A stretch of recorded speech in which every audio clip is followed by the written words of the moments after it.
Good morning, good afternoon, good evening, whenever you may be catching this episode.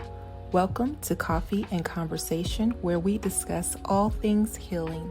Before we get started, I would like to take a minute to say a very special thank you to everyone who subscribed, liked, shared, commented, or just watched. Your support and engagement are truly, truly appreciated. Now grab your coffee, grab your tea, or whatever your beverage choice is, and let's dive into this week's conversation. This week, we're discussing the realignment that comes with healing and the grief of growth. Healing has a funny way of rearranging your life. It realigns what you create, who you connect with, and what you'll tolerate. But with the realignment comes separation from everything and everyone that your unhealed wounds aligned with. Now let's talk about the grief that comes with that, the loneliness and the hurt of realizing that the people you once called bestie were really just unhealthy connections.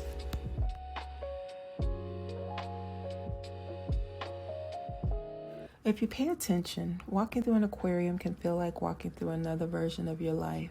It's beautiful, it's quiet, it's colorful, but still behind glass. I wanted to bring you here today because I've been thinking a lot about what happens when you start going through your ascension, when your spirit starts expanding before your lifestyle, but your habits finally start catching up to your healing. And suddenly, the things and the people you used to resonate with, they just don't hit the same anymore. When you start elevating, something wild happens. You stop lining up with what drains you, and you start lining up with what grows you. And that shift shows up in everything, in your decision making, your business, and your goals. Suddenly, the things that used to motivate you don't anymore. You're no longer chasing acceptance or validation. You're building alignment. You're not seeking approval or applause. You're seeking peace. And that kind of creativity requires solitude. That shift is beautiful, but let's not lie. It also hits like grief. And not the, oh my goodness, I lost my keys, I can't function type grief. I mean heavy chest weight grief, the kind you feel when you lose someone that was really important to you. Except sometimes the people we're grieving were never actually good for us. They were just familiar. Proximity masquerading as connection. You know, I used to think my purpose was to help everyone else shine, to be the friend who fixed, encouraged, or carried. But healing shifted my perspective on relationships. I was no longer willing to be supporting cast in another story. I was now focused on being the main character in my own. And here's the plot twist. Nobody warned you about. The moment you rise, you realize some people weren't in your life because they loved you. They were in your life because your unhealed version was convenient. And I know that's a lot to hear. It's a lot to receive and even harder to accept. But let it land. Some benefited from your lack of boundaries. Some benefited from your emotional reactions. Some benefited from you confusing chaos with intimacy. Your trauma made you transparent, and they had a front row seat. And it was not to love you, but to watch you. You had a whole audience. Now let me ask you this. How many people clapped for you when you started healing?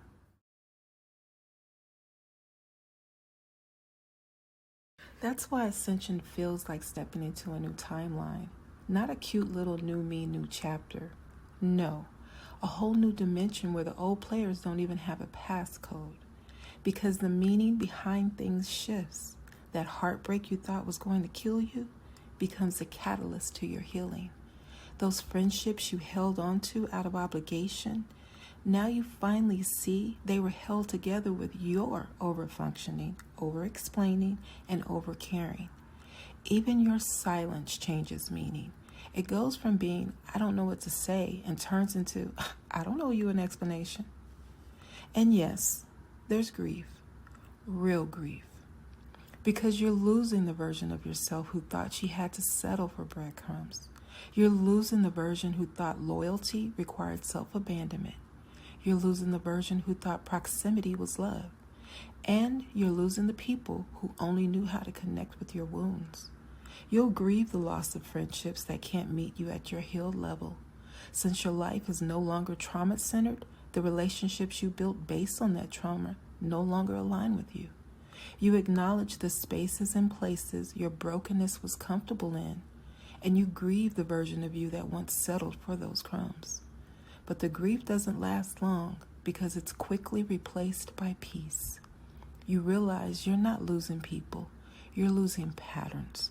You're not becoming distant, you're becoming discerning. And that's not arrogance, that's awareness. But here's the healing part. You're not losing anything that was ever aligned with your expansion. You're losing what couldn't follow you. I used to think ascension meant becoming more spiritual, more peaceful, more enlightened. Now I know it also means becoming more unavailable. Unavailable for chaos, unavailable for disrespect, unavailable for someone's emotional punching bag or entertainment channel. Ascension is where your peace becomes louder than your pain. And baby, peace has a baseline.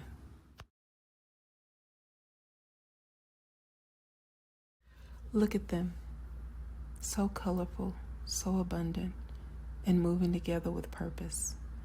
That's what your new life looks like. Full of color, full of movement, full of flow. But you used to live behind glass. Used to feel like life was happening around you but not for you. You used to feel watched, picked apart, and evaluated based on your worst moments. But now, you're the one observing. You're the one choosing. You're the one creating. Your world is no longer a display tank for the emotionally immature. When you rise, your world doesn't shrink. Your circle does. And that's not loss. That's alignment. So if you're grieving right now, grieve the version of you who didn't know better. Grieve the version of you who loved carelessly. Grieve the version of you who didn't know her worth.